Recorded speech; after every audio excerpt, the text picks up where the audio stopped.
Ito na A guys, ang few inabangan ko moments guys later. na i-partner sa lugaw ng paumagahan namin. Oh. Tingnan nyo guys. Oh, sarap guys ng pritong bulad sa Bisaya, sa Tagalog. Daing. Daing. Daing pala. Okay. Ito guys, ang partner ng lugaw na paumagahan namin. Sarap guys. serious? Ito na guys. Nandito na sa misa ang lugaw at saka daing or sa Bisaya bulad.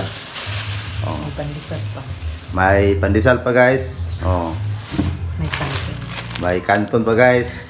Pang ano lang guys, pang ekonomiya lang guys. Si crisis ngayon. What?